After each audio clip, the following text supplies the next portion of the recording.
नमस्कार, स्वागत है आपका एबीपी गंगा में। मैं हूं अवधेश। बुलेटिन की शुरुआत करते हैं और सबसे पहले बात करेंगे पंचायत चुनाव में ड्यूटी के बाद कोरोना से सरकारी कर्मचारियों के मौत के मामले में मुख्य सचिव आर के तिवारी ने सभी जिलों के डीएम को पत्र लिखा है। मुख्य सचिव ने सभी जिलों के डीएम को पत्र में लिखा है कि कोविड संक्रमण के दौरान जिन सरकारी कर्मचारियों की मौत हुई है उनके परिवार को सहायता राशि और सरकारी नौकरी में रखने के जो नियम हैं उनके मुताबिक जल्द से जल्द दोनों मुहैया कराए जाएं। तो ये मामला सियासी हो चुका था।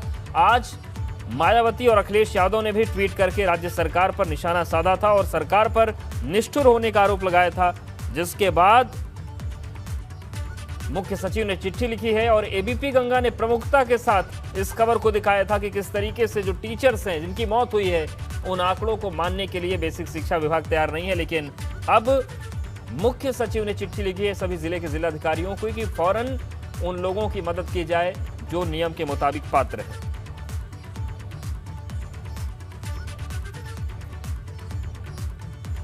और पंचायत चुनाव में ड्यूटी के दौरान कोरोना से जान गंवाने वाले कर्मचारियों को लेकर सीएम योगी बेहद गंभीर हैं।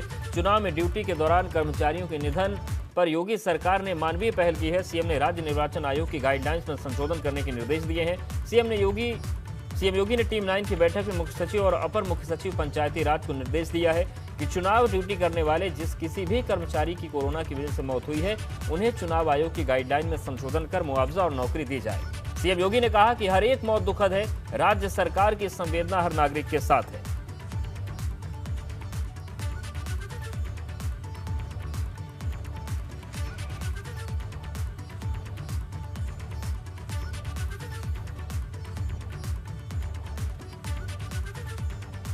आयोग का ये कुछ गाइडलाइंस हैं कि किनको मुआवजा दिया जाता है, किनकी मदद की जाती है। उसके गाइडलाइंस में ये गाइडलाइंस आज के नहीं है, ये अनेक सालों से चले आ रहे हैं। लेकिन इसके कारण कुछ जो एक काउंटिंग में नंबरिंग जो होती है उसमें कुछ दिक्कतें आ रही थी और इसलिए मुख्यमंत्री जी ने स्वयं इसमें बातचीत करी चुनाव आयोग से, मुख्य सचिव को लगाया कि ये जो गाइडलाइंस हैं जिसमें कहा जाता है कि जो बस्ता लेके कर्मचारी गया और बस्ता जिसने जमा किया उसी को वो पीरियड माना जाएगा। अब उसके बीच में कहीं किसी की मृत्यु होती है तो उसको फिर गिनती में लिया जाता है। मगर कोरोना जैसी बीमारी पहले नहीं होती थी। कोरोना में तो ये भी देखा जा रहा है कि जो है आज आपको पता नहीं चलता, मगर काम ख़त्म करने के बाद जब आते हैं तो संक्रमित होते हैं और फिर अप्रिय घटनाएं भी हो जाती हैं। तो उसको देखते हुए ये परिवर्तन कराया जा रहा है गाइडलाइंस में, जिसके लिए अनुरोध किया है। मुख्य सचिव भी गए हुए हैं, बातचीत हुई है और हम उम्मीद कर रहे हैं कि चुनाव आयोग ये गाइडलाइंस में परिवर्तन करेंगे, संशोधन करेंगे।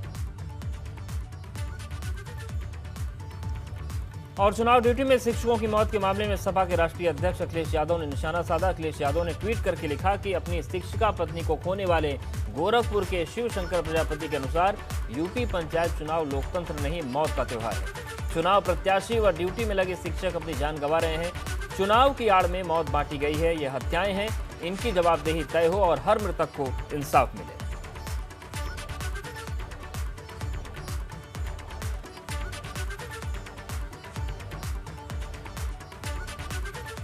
और सीएम योगी आदित्यनाथ के चलते गोरखपुर के 4 साल की शिवा के चेहरे पर मुस्कान लौट आई है। दरअसल 4 साल की बच्ची शिवा पांडे को लीवर की बीमारी है, उसका दिल्ली के अस्पताल में इलाज चल रहा है। बच्ची के इलाज के लिए पैसों की जरूरत थी। ऐसे में उसके पिता ने सोशल मीडिया पर मदद की गुहार लगाई। ये गुहार मुख्यमंत्री तक भी पहुंची, जिसके बाद उन्होंने बच्ची के इलाज के लिए 10 लाख रुपए की मंजूरी दे दी है। बच्ची के पिता प्राइवेट नौकरी करते हैं, ऐसे में वो इतना बड़ा खर्च नहीं उठा सकते थे। मुख्यमंत्री के अलावा भी बहुत से लोगों ने बच्ची के पिता की आर्थिक मदद की, जिसके बाद इलाज शुरू हो गया है। शिवा को लीवर उसके ही पिता डोनेट करने वाले हैं।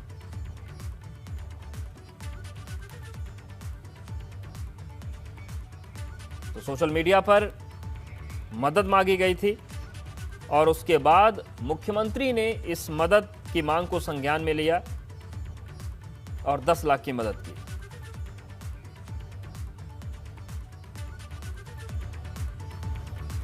आपने ताउते का साइड इफेक्ट देखा, पीएम मोदी की तारीफ का इफेक्ट देखिए, जिसने यूपी की राजनीति में नई संभावनाओं को जन्म दे दिया है। प्रधानमंत्री मोदी ने काशी के कोरोना मॉडल की जमकर तारीफ की है और कहा है कि देश के तमाम राज्यों को वाराणसी से सीखना चाहिए।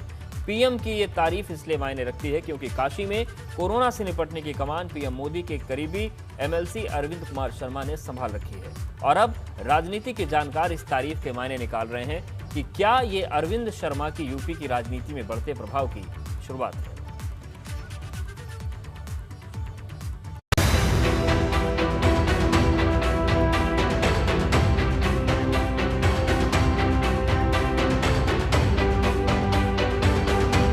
कोरोना काल में बनारस बना देश का रोल मॉडल। काशी की शान, गंगा का मान, कैसे बना बनारस महान। विपरीत परिस्थितियों में जो रास्ता दिखाए, मुश्किलों से निपटने का तरीका बताए, वही होता है रोल मॉडल। और आपदा की घड़ी में बनारस पूरे देश के लिए एक रोल मॉडल बनकर सामने आया है, जिसकी तारीफ करने से प्रधानमंत्री मोदी भी खुद को रोक नहीं पा रहे। लेकिन सियासत में हर चीज के मायने निकाले जाते हैं, फिर चाहे वो तारीफ हो या आलोचना। कहीं बनारस की तारीफ कर प्रधानमंत्री कोई और संदेश तो नहीं देना चाहते, क्योंकि जिस काशी मॉडल की तारीफ पीएम ने की है, उसकी कमान पीएम मोदी के करीबी रहे रिटायर्ड अफसर और मौजूदा एमएलसी अरविंद कुमार शर्मा ने संभाल रखी है। कोरोना की दूसरी लहर में बनारस यानी काशी व्यवस्था के मॉडल के तौर पर जानी जा रही है। जी हाँ, कभी जहां ऑक्सीजन की कमी थी, कभी जहां बेड की कमी की खबरें आम थी, वहां पर प्रशासनिक तंत्र की सूझबूझ और प्रधानमंत्री की मदद से, पीएमओ की मदद से एक ऐसी व्यवस्था बनाई गई है जो न सिर्फ दूसरी लहर के लिए काफ़ी है, बल्कि आने वाली तीसरी लहर भी उससे कहीं ना कहीं दूर रहेगी या उस। जब काशी में नए केस तेजी से बढ़ रहे थे, ऑक्सीजन की किल्लत हो रही थी, अस्पतालों में बेड नहीं मिल रहे थे, तब ए.के. शर्मा ने मोर्चा संभाला। नीज के दूसरी लहर के चलते जो परिस्थितियां खड़ी हुई थी, आप सबको मालूम है कि अप्रैल की शुरुआत में यहाँ थोड़ा स्थिति पैनिक वाली बन गई थी। जिला प्रशासन, मंडल कमिश्नर, ये सब लोग अपने ढंग से प्रयास कर रहे थे। लेकिन दूसरे सप्ताह में मुझे याद है कि माननीय प्रधानमंत्री जी को यहाँ की स्थिति के बारे में थोड़ी चिंता हुई, मुझे यहाँ भेजा गया और तब से लगातार माननीय प्रधानमंत्री जी हम लोगों के संपर्क में रहे। सबसे पहले तो मैं माननीय प्रधानमंत्री जी का धन्यवाद करूँगा कि उनकी वजह से यहाँ संसाधनों की बहुत भारी मात्रा में उपलब्धि हो गई, हम लोगों को दवाओं की उपलब्धि हुई। हमने जो चाहा, हमें जो कुछ आवश्यक दिखा, वो उनके और उनके कार्यालय के सहयोग से, भारत सरकार के सहयोग से हमें उपलब्ध हुआ। और ए.के. शर्मा ने कंटेनमेंट जोन का ऐसा जाल बिछाया कि काशी को पूरे देश के सामने एक नया रोल मॉडल बनाकर खड़ा कर दिया। इसका असर आसपास के जिले मऊ, गाजीपुर और आजमगढ़ में भी देखने को मिला। उस समय ऑक्सीजन की रिक्वायरमेंट इतनी तेज़ी से बढ़ी, क्योंकि 99% जो पेशेंट हॉस्पिटलाइज होते थे उनको ऑक्सीजन की ज़रूरत पड़ती थी, कि सारे के सारे रिसोर्सेज, बेड की अवेलेबिलिटी, हॉस्पिटल बढ़ाना और ऑक्सीजन बढ़ाने पे कंसंट्रेट किए गए, क्योंकि काफ़ी लोग परेशान थे और काफ़ी लोगों को बेड की रिक्वायरमेंट, ऑक्सीजन की रिक्वायरमेंट हो रही थी। तो इस कंट्रोल रूम को एक्टिवेट किया गया, सारी चीज़ों को पुराने कोविड की तरह दोबारा से चालू किया गया, रिसोर्सेज बढ़ाए गए। गांव में, शहर में आरआरटी की संख्या, मेडिकल टीम्स की संख्या, टेस्टिंग की संख्या के लिए एलटी गाड़ियां, वो सारी पिछली तर्ज पे हम लोगों ने 14 दिन के अंदर अंदर बहुत तेजी से डेवलप की। तो क्या मान लिया जाए कि पीएम मोदी बनारस के बहाने ए.के. शर्मा की तारीफ कर रहे हैं? क्योंकि चर्चा उस वक्त भी हुई जब प्रधानमंत्री मोदी ने कुछ दिन पहले वाराणसी के जनप्रतिनिधियों और अफसरों के साथ एक वीडियो कॉन्फ्रेंसिंग की, जिसकी अध्यक्षता एमएलसी अरविंद कुमार शर्मा ने की, जबकि उनके दाहिने और बाएं तरफ यूपी सरकार के 2 मंत्री मौजूद थे। तस्वीरों में आप साफ देख सकते हैं, एक तरफ यूपी के पर्यटन मंत्री नीलकंठ तिवारी बैठे हुए हैं और दूसरी तरफ स्टाम्प रजिस्ट्रेशन मंत्री रविंद्र जायसवाल हैं और बीच की कुर्सी पर हैं एमएलसी अरविंद कुमार शर्मा। ये तस्वीर जब सामने आई तब भी इसके सियासी मायने निकाले गए थे कि आखिर सरकार के 2 मंत्रियों के रहते बैठक की अध्यक्षता एमएलसी क्यों कर रहे हैं। लेकिन बाद में सबको समझ में आ गया कि ये यूपी की राजनीति का नया अध्याय है। और वाराणसी का जो काम है और वाराणसी में जो टीम है वो ए.के. शर्मा साहब जिस तरह से तालमेल कर रहे हैं, चाहे डिस्ट्रिक्ट मजिस्ट्रेट कौशल राज शर्मा हो या वहाँ के पुलिस कमिश्नर सतीश गणेश जी हों, इन सब ने मिल के एक अच्छा तालमेल और एक बहुत बेहतर मॉडल क्रिएट किया। और वाराणसी जैसा एक ऐसा इलाका जहाँ पे बहुत ज़्यादा स्वास्थ्य सुविधाएं नहीं हैं, वहाँ उन्होंने कोरोना को रोकने में और जो जिस तरीके से टेस्ट एंड ट्रेस करने की जो सिस्टम उन्होंने डेवलप किया, उसकी आज तारीफ हो रही है। सिर्फ अरविंद कुमार शर्मा की राजनीति में एंट्री भी बड़ी दिलचस्प है।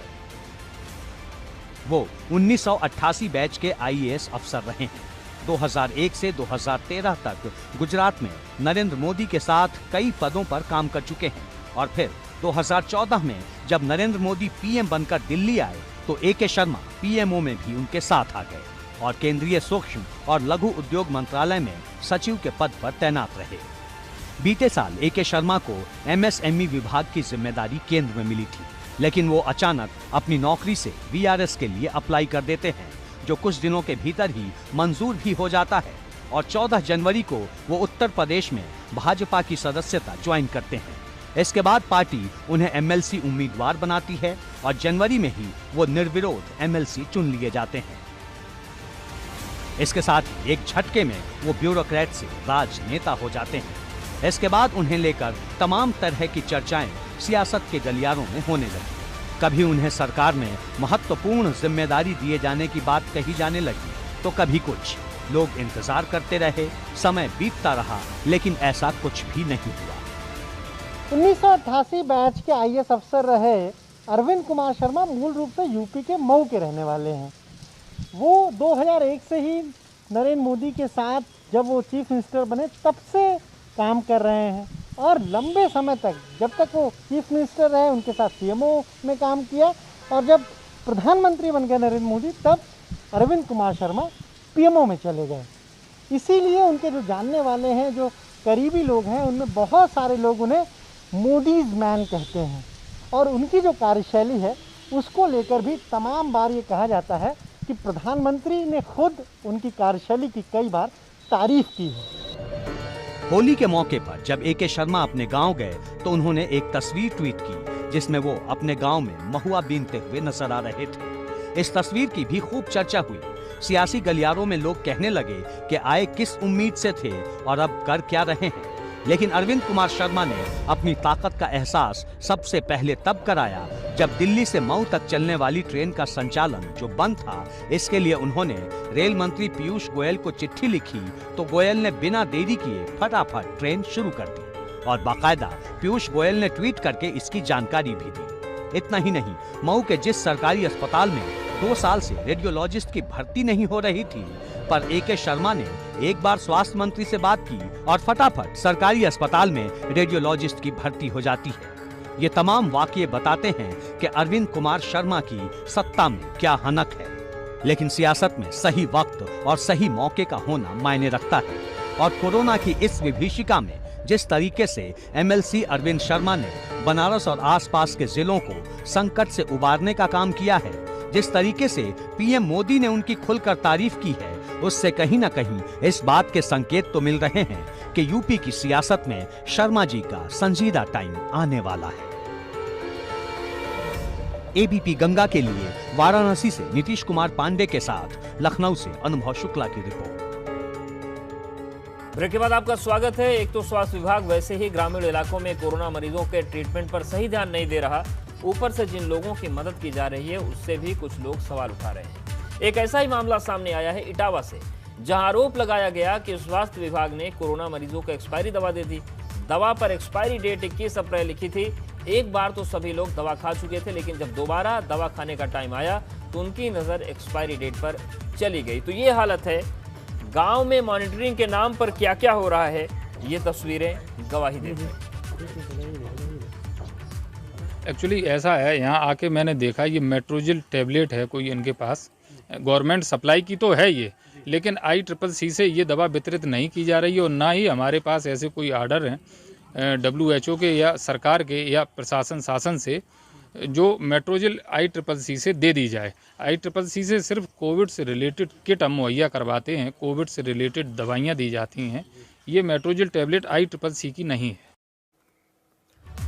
बस्ती में निजी अस्पताल पर कोरोना के मरीज को बंधक बनाने का आरोप लगा है। दरअसल अहमद हुसैन नाम के कोरोना मरीज को प्राइवेट अस्पताल में भर्ती किया गया था। परिजनों का कहना है कि जब मरीज की हालत बिगड़ गई तो उन्हें वेंटिलेटर पर ले जाने की अपील की गई। परिजनों का कहना है कि इस पर निजी अस्पताल ने वेंटिलेटर के बिजी होने की बात कही और जब मरीज को बस्ती मेडिकल कॉलेज जाने की कोशिश हुई तो अस्पताल प्रबंधन ने 34,000 से ज्यादा का बिल बनाकर परिजनों को थमा दिया। परिजनों की तरफ से जब भारी भरकम बिल का विरोध हुआ तो मरीज को बंधक बनाया गया और कहा गया कि जब तक पूरा बिल नहीं भरा जाएगा तब तक मरीज को नहीं ले जाने देंगे। और गाजीपुर में कोविड नियमों की खुलेआम धज्जियां उड़ाई गई। दंगल प्रतियोगिता के दौरान लोगों ने कोरोना को ऐसे भुला दिया मानो कोई खौफ ही न हो। लोग एक दूसरे के सट कर खड़े हुए थे जिससे कोरोना के संक्रमण के फैलने की आशंका है। सोशल डिस्टेंसिंग तो दूर, लोगों ने मास्क तक नहीं लगाया।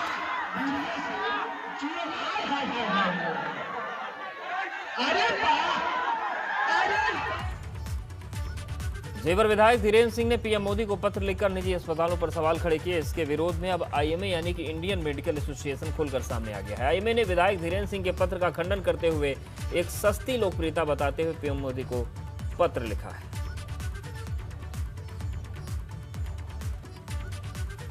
कानपुर में सपा विधायक इरफान सोलंकी का बिना मास्क के चालान काटने का मुद्दा गरमाता जा रहा है। सपा विधायक ने इस मामले में पुलिस कमिश्नर से मुलाकात कर आपत्ति दर्ज करवाई, साथ ही पुलिसकर्मियों पर कार्रवाई की मांग की है। सपा विधायक ने कहा कि उनके साथ अभद्रता करने वाले पुलिसकर्मियों को इनाम देकर सम्मानित किया गया है। पुलिसकर्मी बता रहे हैं, मतलब पुलिस के आला अधिकारी बता रहे हैं कि ये माने विधायक जी के घर के बाहर जो गली है वहाँ पे ये घटना हुई है। माने विधायक जी के माने मुझे नहीं मालूम, और अल्लाह ना करे किसी के घर पे हुई है घटना, क्योंकि वो सम्मानित व्यक्ति है, माने विधायक है, और ये जानबूझ के माने विधायक जी के वहाँ नहीं हुआ। पर कहने की बात ये उसी दिन की घटना है जब मेरे साथ ये घटना हुई तो कप्तान साहब ने यानी पुलिस कमिश्नर और पुलिस ने वो 2 सिपाहियों को 2 चौकी इंचार्जों को 1000 रुपये दे के इनाम दिया। मेरे ऊपर मास्क न लगाने पर चालान करा। यूपी में बारिश के चलते हालात बेहद खराब हो गए हैं। यहाँ पर जगह जगह सरकारी क्रय केंद्रों पर प्रशासनिक लापरवाही के चलते गेहूं पानी में भीग गया। आपको हम गेहूं की बर्बादी की 5 तस्वीरें दिखा रहे हैं।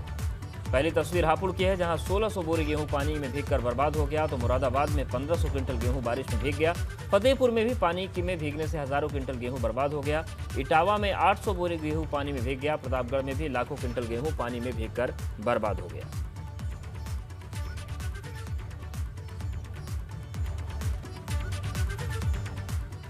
और यहां पर वक्त एक और छोटे से ब्रेक का है, फौरन हाजिर होते हैं। ब्रेक के बाद आपका फिर से स्वागत है। बात करते हैं रुद्रप्रयाग की, जहां पर बारिश की वजह से मंदाकिनी नदी उफान पर है। नजारा ऐसा लग रहा है मानो मानसून सीजन की बारिश के बाद का नजारा हो। नदी का बढ़ता जलस्तर देखते हुए प्रशासन ने किनारे से लगते इलाकों में अलर्ट जारी कर दिया है। तो ये मंदाकिनी की तस्वीरें आपको दिखा रहे हैं। और मंदाकिनी ही नहीं, अगर हम बाकी नदियों की बात करें तो वहां पर भी बारिश में जाने का जरूरत क्या था, उसमें गाड़ी में पानी लगातार जलस्तर बढ़ रहा है। पहाड़ों में लगातार हो रही बारिश से धारचूला में काली नदी का जलस्तर बढ़ गया है। काली नदी का जलस्तर बढ़ने से प्रशासन ने नदी किनारे रहने वाले लोगों को अलर्ट कर दिया है। आपको बता दें कि काली नदी भारत और नेपाल सीमा पर बहने वाली नदी है, जिसके किनारे एक तरफ भारत का हिस्सा है तो दूसरी तरफ नेपाल का। इससे लगते हुए कई इलाके।